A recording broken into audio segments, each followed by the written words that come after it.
This lecture is about the relationship between critical discourse analysis and social theory.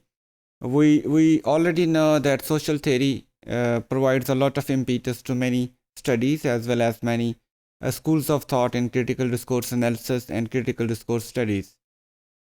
In the beginning, I'll just introduce how social theory might influence critical discourse analysis and what possible ways can be there through which we can make best use of these social theories to enrich our data, its collection and its analysis also.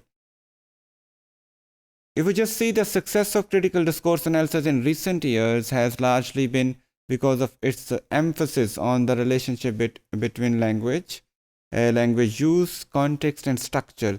By structures, we mean social structures, how social structures and certain contexts does influence language use. In other ways, critical discourse analysis is not interested in knowing language per se as it is. Rather, it is more interested knowing language, it's working on and working about the power and power relations in a society. So language, how it affects the making of power and its spread in various sections of a society, and how such spread can affect our meaning making abilities or meaning making cognitive processes. Against this background, doing CDS requires as much reflection on linguistic means as much it needs on knowing various social structures and social theories based on which we understand the use of language in a society.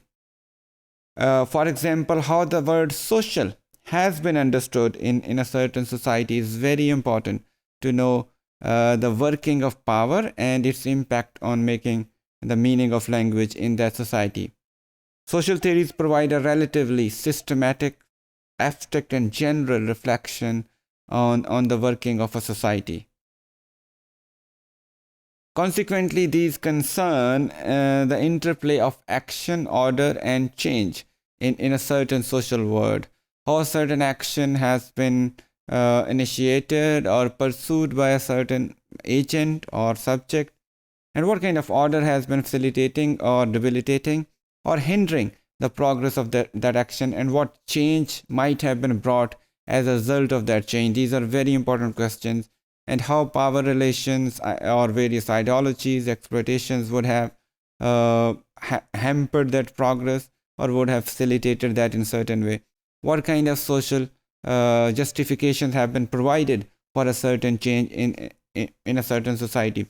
All these are furthered, pursued, framed through the use of language in a certain way. So looking language from this perspective is what critical discourse analysis is about. But in order to look deep into such perspective, we need to have a complete knowledge of the social world in which we are looking at the working of power.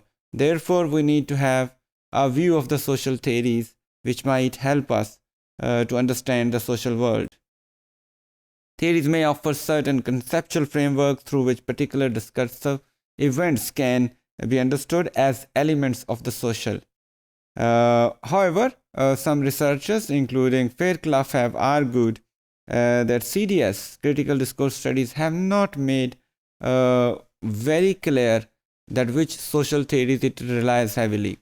However, there has been a list of authors and social theorists whose works and thoughts have been included in various critical discourse studies for last few decades.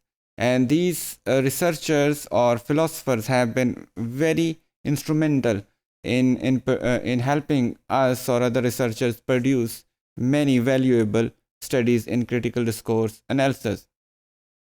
One of the few of the popular names include Althusser, Bourdieu, Butler, Michael Foucault, Anthony Giddens, Gramsci, Habermas, and Laclau, and there are many more besides this also. These references or the philosophies of these references fulfill the needs of various studies in critical discourse studies. But as I said, there are many other influences which obviously would take a lot of time to be mentioned. There has been a series of questions related to social theories which has remained relevant and are approached differently by various strands of critical discourse studies. So various examples, various samples of critical discourse studies have has used different social theories and might have sometimes interpreted different social theories differently also. So one of the questions which has been relevant in such situation is, how is the relationship between action and structure perceived? Uh, by that we mean that how a certain agent or certain subject in a society has been able to conduct a certain action, and what kind of structural facilities or hindrances he might have to face. And we can see that is a certain action is being conducted in a way that a certain person is being pushed to do that, or the person himself is pursuing that action independently. So these questions are very important to understand power relations in a society. Then what is the relationship between the discursive and extra discursive practices in a society? Discursive, which are related to the production and consumption of discourses about a certain event. And then extra discursive are those which are more structural, which can be facilitating or debilitating in the society. There are those social practices, social norms, values, structural influences, which organizational influences, for example, government or other socio-cultural organization, which can help performing a certain action and at the same time can actually hinder that performance also.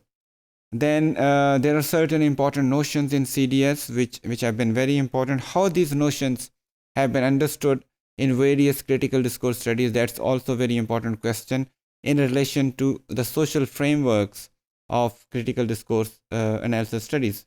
These concepts include, for example, the concept of critique, emancipation, power, ideology, hegemony, and many more also.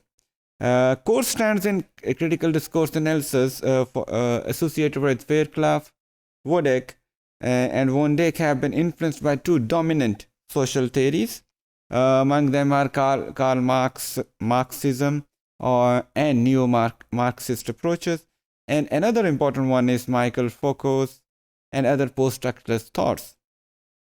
These social theories are not equally important to every strand of critical discourse studies. For example, von Dijk's orientation to social psychology have led him to rely more on the knowledge of psychology and instead of sociology. However, the people like Fairclough and Wodak have relied more on social theories instead of psychology.